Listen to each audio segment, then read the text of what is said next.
silakan ditanggapi. Namun sebelum kepada anak-anak mahasiswa, jadi DPRD menyambut dari forum mahasiswa yang menyampaikan adanya surat himbauan yang dikeluarkan Gubernur tentang himbauan kepada BTS PTN keringanan uang kuliah tahunan KP atau SPP. Gubernur memang respon dan sudah menyiapkan alokasi anggaran untuk itu. Hanya tadi saya sampaikan besarannya kita belum tahu, tetapi pemberian itu memang harus selektif, tidak bisa semuanya sama. Kita tahu peruntukan ini adalah yang utama adalah kepada mahasiswa yang orang tuanya terdampak COVID, sehingga itulah yang diutamakan. Dari data yang disampaikan ada 13.500 itu adalah mahasiswa yang di bawah kesejahteraan orang tuanya. Nah, itulah yang kita utamakan. Dari 13.500 itu ada 4.000 sudah dapat dari bidik misi, ada juga beasiswa dari akademisi. Nah, mungkin dari sisanya secara selektif itu akan diberikan oleh. Saya sampaikan bahwa ini sedang dibahas kan, jadi kita belum dapat laporan, tapi yang pastinya Gubernur sudah memberikan skema akan memberikan bantuan. Kalau ini 2 semester, saya tidak mau mendahului, hanya saya kemarin sudah saran bahwa ini kan juga dampak COVID.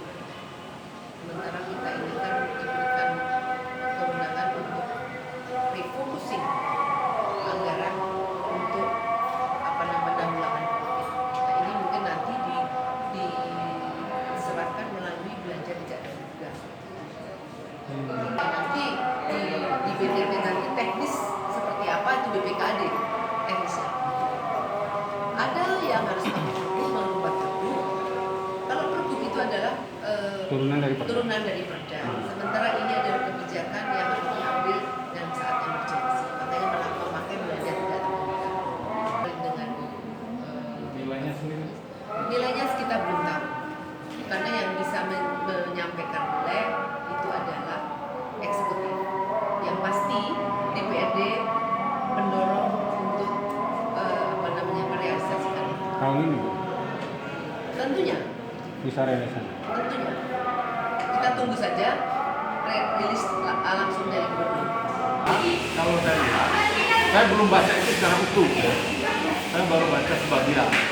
Kalau saya lihat, Pak Gubernur hanya menghimbau kan, menghimbau supaya juga perguruan tinggi kan melihat bahwa ada permasalahan timbul soal ekonomi. Karena kan kawan itu kan banyak juga yang ada di daerah. Ya.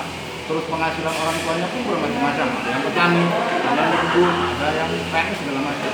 Dan langsung atau tidak langsung ini berdampak. Tapi himbauan itu kan himbauan namanya. Himbauan itu catatan penting. Ketika adik-adik melihat itu dan menyampaikan aspirasinya ke Dewan Perwakilan Rakyat ini, saya pikir tanggung jawab kita untuk menerima. Dan nanti kita lihat ya apa maunya dan solusinya. Kita carikan solusinya bagaimana. Bagaimana Kak menyikapi? Makanya hari ini teman-teman mahasiswa dan dari pendidikan tinggi kita undang, kita mau tahu dulu secara gamblang. Artinya kita mau tahu dan kita dengarkan dulu aspirasinya. Nah, apa maunya? Nah, nanti kita akan carikan solusinya gimana gitu. Itu aja saya pikir simpel. Nanti kita lihat dulu itu, belum sampai pada tahap itu. Karena kan kita mau lihat dulu keinginan mahasiswa ini apa, keringanannya yang modelnya bentuk apa, itu harus kita perjelas dulu. Baru dari situ baru kita berbicara langkah selanjutnya apa yang harus kita ambil. Artinya kita belum bisa memutuskan sesuatu ketika kita belum dengar apa maunya adik-adik mahasiswa. Sah-sah saja, tidak ada masalah. Karena siapa yang ingin pandemi ini menimpa kita semua, saya pikir tidak ada yang mau. Tapi ini kan jujur semua harus ada dasar hukumnya. Tidak saja dasar hukumnya jelas. Mekanisme yang harus kita tempuh itu bagaimana? Ini yang harus kita tahu dan sebelum itu kita harus dengar dulu ya, aspirasi dari Jangan lupa subscribe, share, komen, dan like ya.